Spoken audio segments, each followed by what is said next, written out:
Qanaqa qilib atigi 22 yoshimda yillik aylanmasi $500 million dan ortiqroq bo'lgan kompaniyani qura oldim. Bu kompaniyani men o'zim qurdim deyishim sal xatoroq bo'ladi. Sababi bu yo'lda ustozlarimni, jamoani, ham akam, ham sherigim, ham ustozim bo'lgan Akmal Abdullayev hissalari juda ham katta. Xullas, bu meni yo'lim va bu yo'lim 2020-yil Toshkentga kelishimdan boshlangan. Toshkentga kelishimga universitet sabab bo'lgan. 2020-yil oktyabr oyida kelganman va kelishim bilan birinchi qilgan ishim bu ish qidirish bo'lgan. Birinchi ishlagan joyim fast food bo'lgan. Menimcha rasmlari bo'lsa chiqaraman. Ertalab soat 8 dan kechki payt soat 8 gacha mana shu fast foodda ishlardim va bu joyda men birinchi bo'lib kommunikatsiya qurishni, odamlar bilan gaplashishni, muloqot qilishni o'rganganman. Universitetim onlayn bo'lgan va birinchi kursni bitirganimdan keyin 2020-yil shu yoz oylarida universitetni to'xtatganman, tashlaganman. Sababi meni orzularim, maqsadlarimga universitet diplomi bilan erishib bo'lmasligini juda ham yaxshi tushunardim. Shuning uchun ham keyin o'zimni karyeramni qurishni va soha o'rganishni boshladim. Birinchi o'rgangan soham SMM sohasi bo'lgan. O'sha fast foodda ishlagan pullarimni yig'ib, o'sha kursda o'qiganman.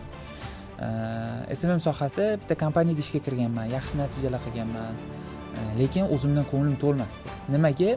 Sababi meni orzu maqsadlarim bor va bu orzu maqsadlarim uchun hozir qilayotgan harakatlarim kamdek tuyulardi. Shuning uchun keyin yana qo'shimchasiga targeting sohasini ham o'rganganman va targeting sohasi va SMM sohasini bilganim sababli ko'proq daromad qilishni boshlaganman. Endi unaqa yomon daromad qilmaganman. O'sha paytlarda $1,5 ming atrofida oyiga topardim. Lekin kutilmaganda juda ham qattiq zarba bo'ldi menga. 2022-yil 30-dekabr kuni otam olamdan o'tdi. Onam va singlim bilan yolg'iz qoldik. Imkon qadar tushkunlikka tushmadim. Sababi men bilardim, ana endi mas'uliyat to'liq meni bo'ynimga o'tdi.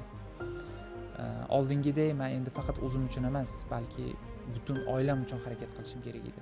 Allohga shukr, o'sha paytlarda atrofimda juda ham yaxshi bo'lgan insonlar ko'p edi. Men ulardan juda ham ko'p narsalarni o'rgandim. Qo'limdan nimadir kela olishini eng asosiysi o'zimga o'zim isbotladim. Portfolioga ega bo'ldim.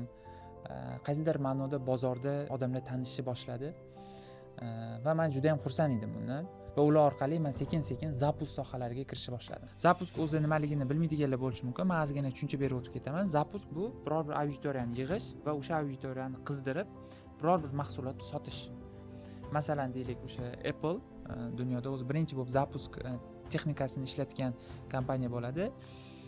Har yili sentyabrda biladigan bo'lsanglar, o'sha o'zining mahsulotlarini zapusk orqali sotadi. Mana shu narsa zapusk hisoblanadi. Bu marketingdagi bitta texnika. Birinchi zapuskim ham esimda haligacha $4 ming atrofida bo'lgan va birinchi zapuskim fail bo'lishini men bilganman. Ya'ni bu narsaga tayyor bo'lganman. Sababi mana hozir ko'pchilikda shunaqa narsa bor. Biror bir sohani yoki biror bir ishni boshladimi, bittada muvaffaqiyatga erishishni kutadi. Bu noto'g'ri narsa. Ya'ni birinchi urinish 90% holatlarda muvaffaqiyatsiz bo'ladi va bu o'ta ham normal holat. Men birinchi zapuskimga ham shunaqa qaraganman. Bu fail bo'ladi, bu normal holat va bundan keyingi zapuskimda qanaqadir bir natija qilishim uchun bu men uchun fundament bo'lib beradi deb hisoblaganman va shunaqa qaraganman. Hatto ikkinchi zapuskim ham fail bo'ladi deb o'ylaganman, lekin aslida unaqa bo'lmagan. Ikkinchi zapuskim taxminan $780 million atrofida bo'lgan. $65 ming atrofida bo'larimda, $60 ming aniq esimda yo'q. Shunaqa bo'lgan, yaxshi bo'lgan, anchagina. Va shunaqa qilib ketma-ket 4 ta zapuskimda natijalarni doimiy oshirib borganman va 2024-yil sentyabr oyida men o'zimni eng katta zapuskimni qilganman. Bu Otabek aka Ayvash Tashkent bilan bo'lgan. Potensial jihatdan zapusk 4 milliardlik bo'lgan, lekin kassa jihatdan $210-220 ming atrofida bo'lgan. Juda zo'r natija, ya'ni qolgan summalar qolib ketmagan. Bu keyingi zapusklarimizda yana yig'ilgan. O'shaning uchun potensial degan narsa bor zapuskda. Ya'ni bu potensial yig'iladigan summa keyingi zapusklarda va imенно o'sha zapuskda tushadigan kassa bor. Shunaqa qilib ajratilinadi o'zi aslida. Hali bu zapuskim bo'yicha YouTube'ga alohida bitta razbor video joylamoqchiman, sababi juda ko'p strategiyalar qilganmiz, varonkalar qilganmiz, texnikalarni ishlatganmiz, yangi ishlaganlari bo'lgan, ishlamaganlari bo'lgan, hatto kamchiliklar bo'lgan, qiziq voqealar bo'lgan.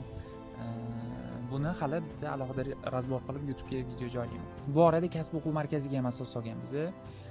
Biznes centerda taxminan 150-200 kvadrat metrda o'tirardik. Keyin 700 kvadrat metrli joyga o'tganmiz. To есть hozir mana shu joyda o'tiramiz. Studiyani kattalashtirganmiz, o'quv markazi kengaytirganmiz. jamoa kattalashgan, zapusklarimiz kattalashgan, xullas hamma loyihalarimiz juda ham yaxshi holatda ketayotgandi. Lekin bir kun Akmal aka bilan o'tirib, yana bitta loyiha qilishga qaror qabul qilganmiz. Birinchidan, u loyiha stabil bo'lishi kerak edi.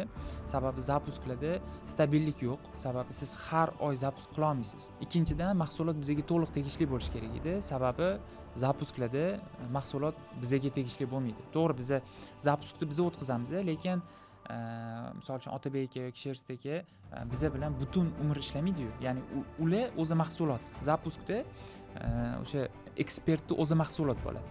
Ya'ni u odam siz bilan ertaga ishlamasa, demak mahsulot sizga tegishli emas deganda. O'shaning uchun ham mahsulot o'zimizga tegishli bo'lgan biror bir loyiha qilishni o'ylaganmiz. Shunaqa qilib 2024-yil oxirida Kasb Media loyihasiga asos soldik. Bu loyihamizda hozir 20 dan ortiq inson ishlaydi. Umumiy loyihalarimizda bo'lsa 50 dan ortiq inson ishlaydi. Kasb Media loyihasi bu biznes egalarining shaxsiy brendini qurish bilan shug'ullanadigan agentlik. Bizda shunaqa qilib nechta loyiha bor desangiz, bizda birinchi o'rinda Kasb Media loyihasi, undan keyin Kasb o'quv markazi, Kasb markazi, undan keyin Kasb studiyasi, undan keyin Kasb prodyuserlik markazi hozircha pauzaga qo'yganmiz. Va 5-loyihamizda ham Xudo xolasa mana shu ro'za oyida, mana shu bahor oyida boshlanishini reja qilganmiz. Bu hozircha sir bo'lsin. Storieslarda qanaqa loyiha boshlayotganimizni aytaman. Va bu loyihalarning hammasini biz atigi 2 yil ichida qurdik. 2 yil. Kim uchundir 2 yil juda ham kichkina muddat bo'lishi mumkin, lekin bu yo'l men uchun 10 yilga tatiydi. Sababi oson bo'lmadi. Juda ham qiyin bo'ldi. Juda ham ko'p narsalarni o'rgandik. Juda ham ko'p tajriba bo'ldi. Juda ham ko'p yo'qotishlar bo'ldi. Biza kutilmagan holatlarga duch keldik. Xullas, hammasi juda ham dahshat. Juda ham dahshat tajriba orttirdik, eng asosiysi. Va bu bilimlarimizni endi sizlarga ham ulashmoqchiman. Agarda shu tajribalarim, loyihalarim sizlarga qiziq bo'ladigan bo'lsa, YouTube va Instagram sahifalarimga obuna bo'lib qo'ying. Qo'limdan kelguncha doimiy videolarni, foydali ma'lumotlarni chiqarishga harakat qilaman.